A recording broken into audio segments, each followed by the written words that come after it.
तो भक्तों, आप सबको ओम नमो नारायण। आज का हमारा विषय है मोह के ऊपर। मोह क्या है?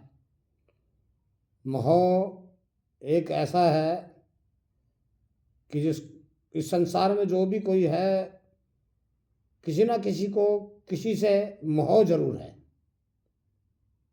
और मोह की चपेट में जब मनुष्य आ जाता है तो बहुत ज़्यादा दुखी हो जाता है। राजा भरतरी थे, तो राजा भरतरी का जब राज्य से मन उब गया, राज्य को त्याग करके वो जंगल चले गए। वहाँ पर एक संत जी थे, गोरखनाथ जी थे, तो उनकी शरण में चला गया। गोरखनाथ जी ने उनसे पूछा कि भाई तुम्हारा परिचय क्या है? तो कह लगे कि भाई मैं राजा भरतरी हूँ और मेरा राज्य से मन उब गया है। अब राज्य को मैं त्याग करके चला आया हूँ आपके पास में। आप मुझे अपनी शरण में लीजिएगा, मैं आपकी सेवा करूँगा, भगवान का भजन करूँगा। महात्मा जी कहने लगे कि भाई सबसे बड़ा गृहस्थ आश्रम होता है, आप अपने गृहस्थ में जाओ, राज्य को संभालो और मौज करो। राजा भरतरी कहने लगे कि नहीं भगवान, मैं अब नहीं जाऊँगा, मैं आपके शरण में आया हूँ।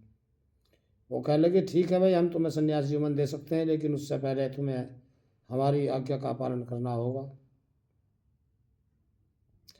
भरतरी कहने लगे कि जो आज्ञा गुरुदेव होगी आपकी, मैं स्वीकार करता हूँ। राजा भरतरी को एक झोली दे दी और कह लगे कि जाओ, तुम अपने द्वारे जाओ और अपनी गृहिणी को माता कह करके उससे भिक्षा लाओ। यदि तुम ऐसा करते हो तो तब हम तुमको संन्यास दे देंगे। राजा भरतरी गुरु की आज्ञा मान करके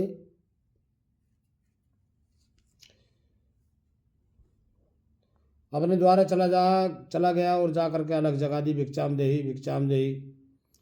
अंदर से उनकी पत्नी पिंगला आई, उन्होंने देखा कि मेरा पति तो सन्यासी बन गया है, और उन्होंने तुरंत ही अपने शरीर को त्याग दिया। राजा भरतरी ने ये दृश्य देखा और मन में विचार आया कि भरतरी, तुमने तो राज को ही त्यागा था, लेकिन तुम्हारी पत्नी तो इतनी महानिगली ने संसार को ही त्याग दिया। उसका दाह संस्कार किया गया। राजा भरतरी भी थे वहाँ पर। सभी लोग शमशान से वापस चले आए, लेकिन राजा भरतरी वहीं पर रुक गए और उन्होंने खाना पीना त्याग दिया। उनकी दशा बहुत खराब हो गई, सूख गए, दुबले पतले हो गए। उधर गोरखनाथ जी ने सोचा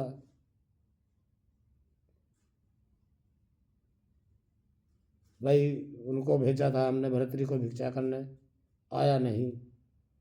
राजा भरतरी की तलाश में गोरखनाथ जी राज्य में आए, महल पहुँचे, पता चला कि वो तो भाई शमशान में रहते हैं और खाना पीना भी त्याग रखा है।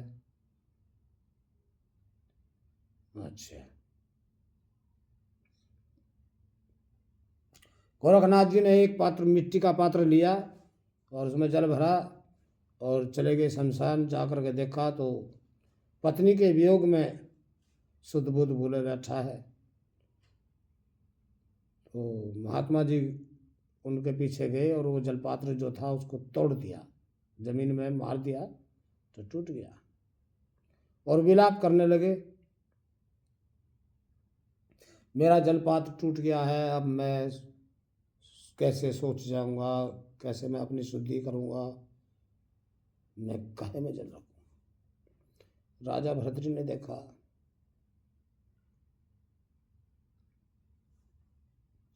कि महात्मा जी किसका वियोग कर रहे हो, क्यों कर रहे हो वियोग?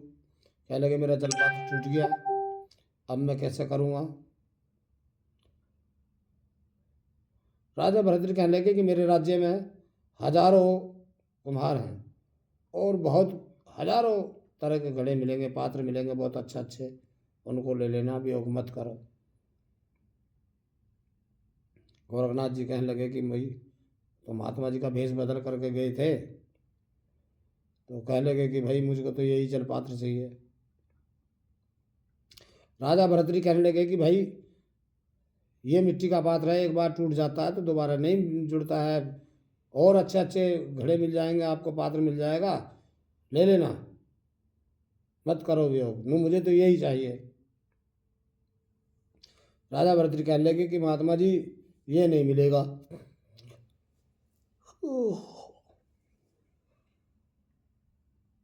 इससे अच्छे अच्छे और मिल सकते हैं कई पात्र, लेकिन ये नहीं मिलेगा। गोरखनाथ जी कहने लगे कि जब ये मिट्टी का पात्र टूट करके मुझे दोबारा नहीं मिल सकता है, तो तुम शमशान में बैठे हुए कैसे वियोग में क्यों बैठे? क्या वो तुमको मिल जाएगी तुम्हारी पत्नी? अब महात्मा जी को ध्यान हुआ, राजा भरत जी को ध्यान हुआ, भाई तुम तो व्यर्थ का ही मोह कर रहे हो। गोरखनाथ जी कहने लगे कि उठो, तुमको भिक्षा करने के लिए भेजा था और तुम यहाँ वियोग में फंस गए हो। ये सच है, जब कोई मनुष्य किसी के बस में नहीं आता तो मोह के बस में आता है। तो मोह वशीभूत तुम यहाँ पर हो, चलो उठो। तो गुरु महाराज उनको वहाँ से ले गए और आश्रम में जाकर के उनको शिक्षा दीक्षा दी। आने वाले समय में भरतरी इतने महान तपस्वी संत बने, कहा जाता है कि वो अजर अमर हैं। गोपीचंद और भरतरी दोनों संत जो है अजर अमर बताए जाते हैं। एक कहावत भी है, एक मुहावरा है, कहते हैं संत लोग कि अलवर और तिदारा गोपी चंद्र भरतरी, साल बितागे 12, आधे का कंचन आधे का रेत, ये माई का कुहेत। बताया जाता है कि एक बार गोपीचंद भरतरी विचरण करते चले जा रहे थे किसी बस्ती में। अलवर तिजारा में बस्ती में जा रहे थे, तो किसी ने भी उनको आदर सम्मान नहीं दिया, किसी ने उनको नहीं कुछ सम्मान देने के कारण भरतरी राजा और गोपीचंद जो है उनको क्रोध आया, वो आपस में कहने लगे कि इस बस्ती को श्राप देंगे। वो कहने लगे नहीं, ऐसा नहीं करो, नहीं, इस बस्ती में सब निर्दयी हैं, इसलिए हम इसको श्राप देंगे, बस्ती को, खेड़ों को पलट देंगे। वहीं पर बताया जाता कि कोई कुम्हार था, मिट्टी खोद रहा था, उसने ये बातें सुन ली कि संत को किसी ने सम्मान नहीं दिया, किसी ने इनकी सेवा नहीं करी है, तो हाथ जोड़ करके उनके चरण में पड़ गया है और कहने लगे कि भगवान नहीं, ऐसा नहीं करो, आप, ये बस्ती है बहुत बढ़िया, इनका क्या दोष, कोई बात नहीं, मेरे यहाँ चलो आप लोग, मैं आपकी सेवा करूँगा। वो अपने घर ले गया, उनकी सेवा करी खूब। हाँ, और उनकी जो पत्नी थी कुमार की, वो कलिहारी थी। वो ऐसा ऐसा कहती थी कि लो, हमारा गुजारा चल नहीं रहा था सही से, और ये महात्मा ले आए, इनको भी इनकी सेवा करनी पड़ती है, अब घर में कुछ भी नहीं है। तो जो कुम्हार था वो उसको समझाया करता कि नहीं, बड़े भाग्य है हमारे कि संत के दर्शन मिल रहे हैं, सेवा मिल रही है। तो इसी तरह से यानी कि जब भी वो गोपीचंद भरतरी वहाँ से चलने का प्रस्थान का विचार करते थे, कुमार से कहते थे, तो कुमार रोने लगता था, कह लगे कि महाराज मैं गरीब हूँ, मेरे से आपकी अच्छी ज़्यादा सेवा नहीं होती है, इसलिए आप लोग जा रहे हो। तो उनका, महात्मा का हृदय कोमल तो होता ही है, तो वे रुक जाया करते थे। इसी तरह से उनको 12 साल बीत गए।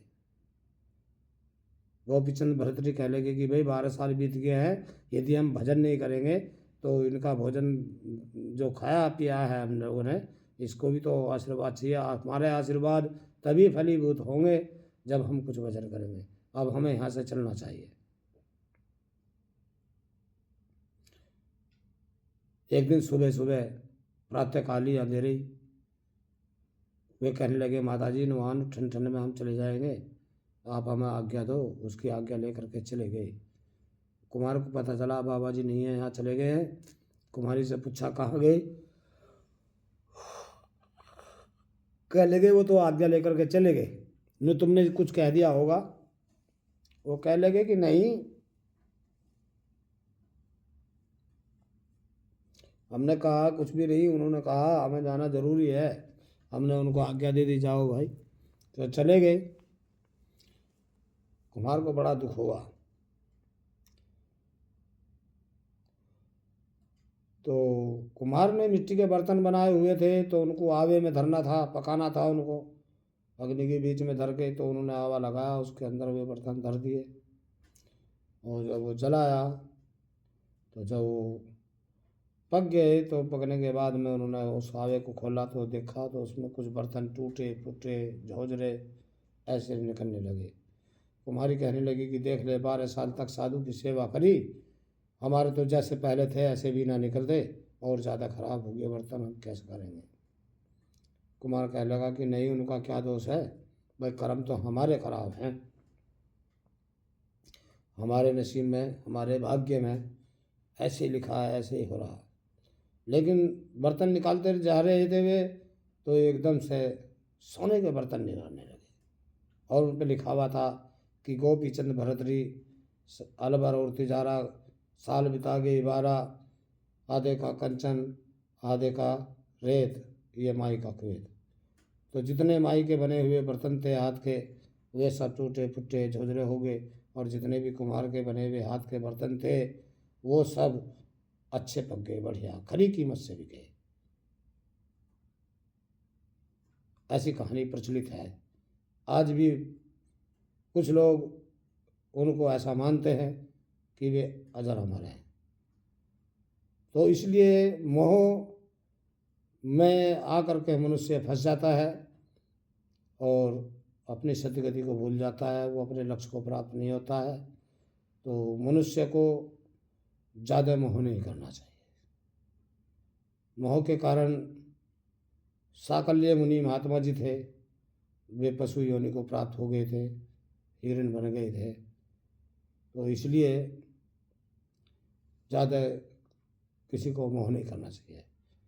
ठीक है, हमारे परिवार में कोई बच्चा है, शिशु है, बीमार हो गया है, हम ज़्यादा व्याकुल हों, व्याकुल होना भी स्वाभाविक है, परंतु कर्तव्य का पालन करो, मोह नहीं करो।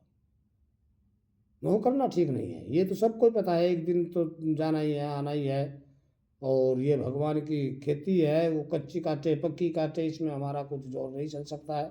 हमारा धर्म है, हमारा कर्तव्य है कि हम उसको डॉक्टर को दिखाएं, वैद्य को दिखाएं, उनका उपचार कराएं, उनकी सेवा करें, ये हमारा धर्म है। लेकिन मोह करने से तो हमको कुछ भी हाथ मिलने वाला नहीं है, इसलिए अधिक मोह नहीं करना चाहिए।